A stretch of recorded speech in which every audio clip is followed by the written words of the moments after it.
বাড়াই বলতে পদ্ধতি কেমন হয়? আল্লাহ কয় আমি আব্রাহার বস্তি বাড়িকে টুকরা করি নাই, গোবরের মতো করে ছেড়েছি। গোবর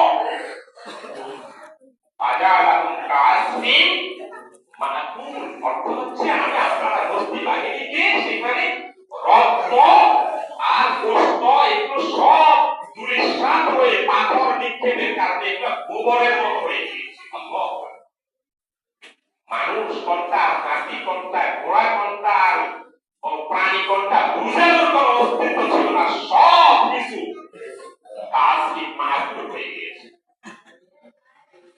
চর্বিত খুশি বলা হয়, চর্বিত মানে জাবর কাটা পশুর খাদ্য, অজঙ্কিত গোবর, একবারে যেটা গরু পায়খানা করে এরকম গোবর।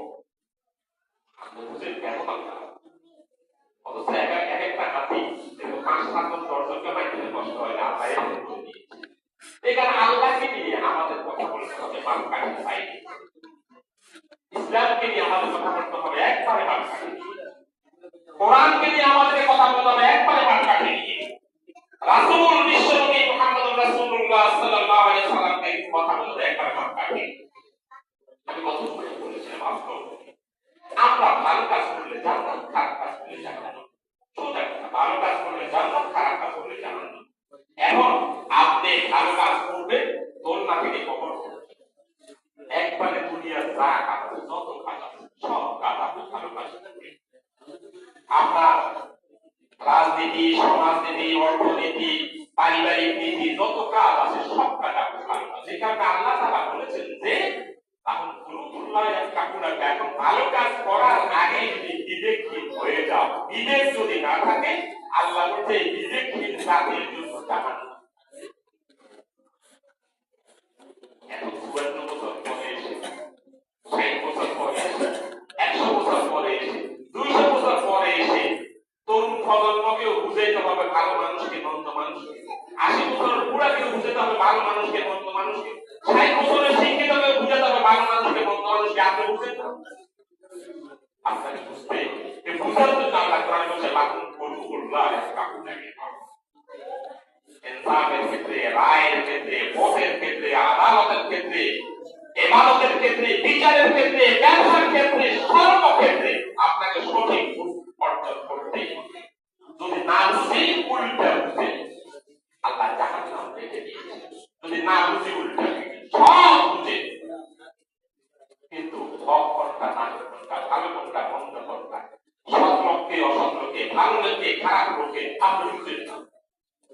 তো যদি না বুঝেন আর উল্টা বুঝেন, আল্লাহ বলছেন ওই যে আমাদের মেনুনা বিবাদের কিতাব ওয়া তাকুলুনা বিবাদ, তোমরা কোরআনের কিছু অংশকে সাথে মানবে আবার কিছু অংশকে সাথে মানবে না। যদি এরকম করি হও আমা জাযা মাইয়াফআলু যালিক, আমি তোমাদের জন্য এমন এক ভয়ঙ্কর জাতি, এমন এক ভয়ঙ্কর সরকার, এমন এক ভয়ঙ্কর দিন, এমন এক ভয়ঙ্কর নেতৃত্ব এনে দিব যে ভয়ঙ্কর নেতৃত্বে তোমাদের চোদ্দ গোষ্ঠীর তারকা বাঁধবে।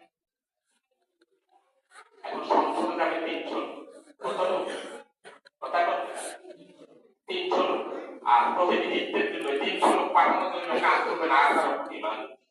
এই ১৮ কোটি মানুষকে বিগত ১৫ থেকে ১৬ বছর মতামত ছাড়া জোর করে দিয়েছে।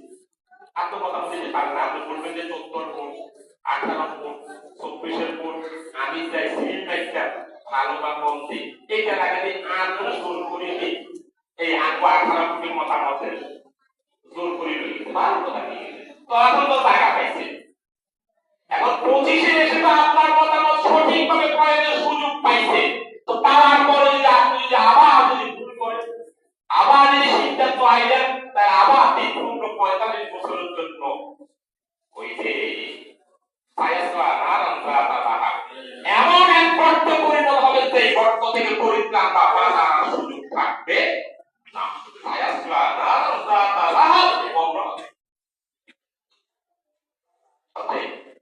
আমি আর আপনি আমরা বিবেক খরচ করে এমন মতামতকে সামাজিকভাবে, পারিবারিকভাবে সমাজে এস্টাবলিশ করবেন যে সমাজের ন্যায় এবং ইনসাফ কায়েম হবে।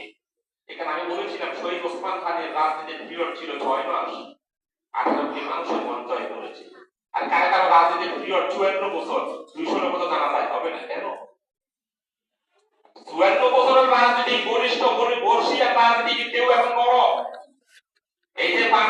বড় বর্ষিয়ার কিছু টাকা মারা গেছে ওই তারপরে সময় 8-10 জন ছিল না, আমি নাম দিলাম 8-10 জন ছিল না, উল্লেখযোগ্য কেউ যায়নি।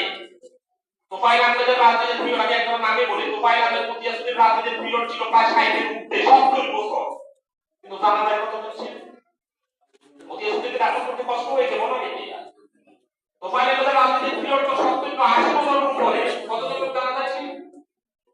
আমরা এমন রাজনৈতিক এরিয়া গঠন করবো যেমন আবেগ থেকে প্রত্যেকটা মানুষ বলে একটা ভালো মানুষকে হারিয়েছি, দেখবেন জানা যায় যাবে না, কিন্তু লক্ষ লক্ষ মানুষ দোয়া করবে। অতএব আমাদের এমন এক এরিয়া অর্জন করা উচিত, দল মত নির্বিশেষে যেন কম থেকে উজাড় করে করতে মানুষের বার্তা আল্লাহ এক ভারত নেতৃত্ব হারিয়েছে। আল্লাহ তারা আমাদেরকে দুটার কবিতা বলি, আমি আমার নবীকে আমরা কামাল আরেকটা কথা বলে দিতে পারি, এই আমাদের পার্শ্ববর্তী একটা মাদ্রাসা আছে, এই যে গোলাপনা পূজা বাড়িতে যারা দুর্নীতিকারী সরকার মাদ্রাসা আছে, যারা নুরানিতে বাচ্চাদেরকে শিশু বাচ্চাদেরকে ভর্তি করার মানসিকতা রাখেন, ছোট্ট বয়সে একটা বাচ্চাকে যদি ওইদিকে সে ইসলামিক মাইন্ডে গড়ে ওঠে, যারা নতুন বাচ্চা আছে ভর্তি করানোর জন্য, এটা আমাদের কাছেই আছে, গাড়ি ভাড়া থেকে শুরু করে অনেক কিছুই লাগে না, হাতের নাগালে আছে, ভর্তি চাহিদাও কম, টাকা পয়সা এগুলা দিয়ে ভর্তি করাবে।